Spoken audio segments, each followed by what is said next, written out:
খেলটো ৰাছিয়াত হৈছিলে মস্কো 1 পৰা 7 জুনলৈকে আৰু তাত মই সিলভাৰ মেডেল পাবলৈ সক্ষম হৈছোঁ। কিমান দেশে অংশগ্ৰহণ কৰিছিল? 26টা কৰিছিলে আৰু 600টা প্লেয়াৰ কৰিছিলে। 26খন দেশ। বহুত ভাল লাগিলে। এবাৰ গোল পাবলৈ সক্ষম নহ'লোঁ, সেইটো অকণমান বেয়া লাগিলে। একো নাই, নেক্সট টাইম মই ট্ৰাই কৰিম ভালকৈ।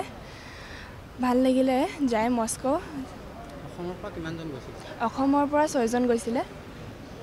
মই এইটো 26 দেশৰ মাজত হৈছিল। হয়। এতিয়ালৈকে মই চাইনা আৰু 2022ত মই মস্কোত খেলিছিলোঁ আকৌ এবাৰ, আৰু এতিয়া 2025ত খেলিছোঁ।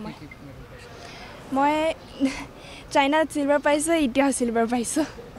নেক্সট টাইম মই ভাবোঁ মই গ'ল পাবলৈ সক্ষম হ'ম। আৰু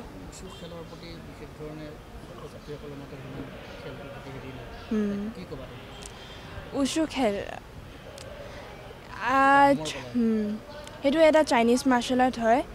যেতিয়া আপুনি কৰিব তেতিয়াই গম পাব। এনে দেখোঁতে লাগিব ইজি হয়, এনেকুৱা হয়। যেতিয়া আপুনি সেইটো কৰিব তেতিয়াই গম পাব। মই সম্পূৰ্ণ কেন্দ্ৰীয় বিদ্যালয়ত পঢ়িছোঁ। মই ক্লাছ 8ত পঢ়ি আছোঁ। পঢ়াৰ ক্ষেত্ৰত তুমি যে সমকলাটো যে লৈছা, কিবা অশান্তি? নাই, স্কুলে মোক বহুত ছাপোৰ্ট কৰে। আমাৰ চেয়াৰমেন ছাৰ প্ৰণৱ মাৰ্কাৰী চব বহুত ছাপোৰ্ট কৰে। তো পঢ়া লিখাত চব মেনেজ হৈ যায় তেতিয়া। তুমি অসমৰ পৰা গৈছা, ভাৰতৰ পৰা গৈছা। আমাৰ অসমত এই খেলটো কেনেকুৱা ধৰণৰ পৰিৱেশ পাইছা? অসমত পাইছোঁ ছাপোৰ্ট, বাট ইমান বেছি পোৱা নাই। চবে নিজৰে চাই অসমৰ।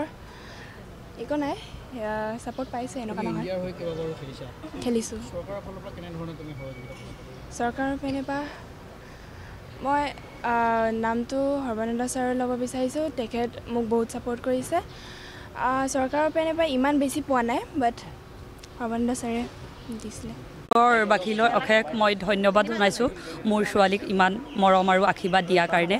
আৰু বিশেষকৈ আমাৰ স্কুললৈ চেয়াৰমেন, ভাইচ চেয়াৰমেন আৰু টিচিং ষ্টাফ চবৰ কাৰণে ধন্যবাদ দিছোঁ। আৰু বিশেষ মোৰ অল আছাম, অল ইণ্ডিয়া সকলোকে মোৰ ছোৱালী যোনে যোনে আশীৰ্বাদ কৰিছে তাহাঁতলৈ মই বহুত ধন্যবাদ দিছোঁ।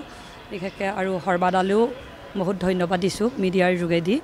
আৰু CM ছাৰো খবৰ লৈছিলে এই খেলি থকা অৱস্থাত, তেখেতলৈও মই ধন্যবাদ দিছোঁ, যাতে আগলৈ এনেকৈ ছাপোৰ্ট দি যায় মোৰ ছোৱালীক।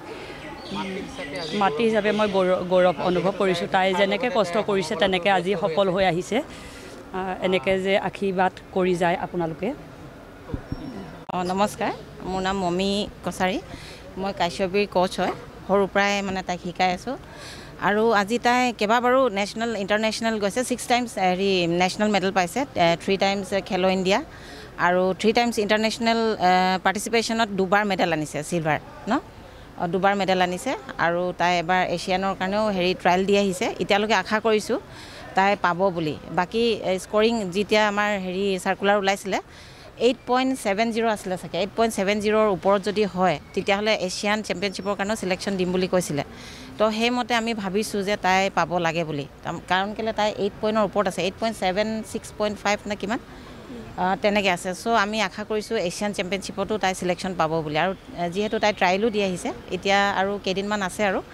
তো সেইকাৰণে এতিয়া একুৰেটটো হৈ গ'ল ট্ৰায়েলটো হৈ গ'ল। আৰু এতিয়া আছে চাইনাত আছে, 21 জুলাইৰ পৰা আছে। চ' হয় এতিয়া তাই যিহেতু এতিয়া প্ৰেক্টিছ কৰি আছে আমাৰ এই কনক্ৰিট এনেকুৱা লেণ্ডত টাইট মাটিত এনেকুৱাতে প্ৰেক্টিছ কৰিবলৈ এনেকুৱা কৰিছে। আৰু আগলৈ আমি ভাবিছোঁ তাইক আৰু সুবিধা কৰি দিম বুলি। আৰু আমাক বহুতখিনি আমাৰ সৰ্বানন্দ ছাৰে বহুতখিনি সুবিধা কৰি দিছে।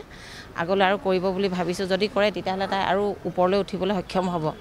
চ' আশা কৰিছোঁ আৰু ভালকৈ আশীৰ্বাদ দিব লাগে সকলোৰে পৰা আমি আশীৰ্বাদ বিচাৰি আছোঁ তাইৰ কাৰণে। আমি যিমানে আশীৰ্বাদ পাম সিমানে তাই ওপৰত যাব বুলি ভাবিছোঁ। আৰু বহুত যিমানখিনি আমাৰ ৱেল উইচাৰ্ছ আছে সকলোকে ধন্যবাদ দিছোঁ। সকলোৱে এবাৰ বহুতে তাইক মানে আশীৰ্বাদ কৰিছে। তো সেইকাৰণে বহুতখিনি আমি সুখী হৈছোঁ। আৰু বেছিকৈ সুখী হৈছোঁ তাই যে গৈ পেলাই নাম কঢ়িয়াই আনিছে। ধন্যবাদ। আমাৰ red cross road Khaliamari 2nd bylane, তাতে আমাৰ হেডকোৱাৰ্টাৰ তাতে আছে। তাতে তাই সৰুৰ পৰা প্ৰেক্টিছ কৰি আছে। আৰু এতিয়া আমি অলপ বাহিৰতো মাল্টিপাৰ্পাছতো কৰোঁগৈ কেতিয়াবা আৰু কানৰ কলেজতো কেতিয়াবা কৰোঁ মানে চিটুৱেশ্যন চাই পেলাই বৰষুণ দিয়ে বা কেনেকুৱা হয় কি ষ্টুডেণ্ট কিমান হয় এনেকৈ চাই পেলাই আমি জেগাবোৰ হেৰি কৰি পেলাই আমি প্ৰেক্টিছটো কৰি থাকোঁ আমি প্ৰথমে সম্পূৰ্ণ কেন্দ্ৰ বিদ্যালয়ৰ পৰিয়ালৰ তৰফৰ পৰা আমাৰ অষ্টম শ্ৰেণীৰ ছাত্ৰী কাশ্যপী সোণোৱালক অভিনন্দন জনাইছোঁ ইতিমধ্যে তেওঁ আন্তঃৰাষ্ট্ৰীয় মঞ্চত কেইবাবাৰো পদক বুটলিবলৈ সক্ষম হৈছে আশা কৰিছোঁ আহি থকা দিনবিলাকত তেওঁ আৰু গৌৰৱ কঢ়িয়াই আনিব সকলোৰে আশীৰ্বাদ তেওঁৰ লগত থাকক এনেকৈ অনাগত দিনবিলাকত পঢ়া শুনাৰ লগতে এই খেলা ধূলাৰ দিশতো উচ্চ কম্পিটিশ্যনত তেওঁ আৰু পদক কঢ়িয়াই আনি আমাক গৌৰৱান্বিত কৰিব বুলি আশা কৰিলোঁ লগতে তেওঁৰ প্ৰশিক্ষক আৰু পিতৃ মাতৃকো আমি অভিনন্দন জনাইছোঁ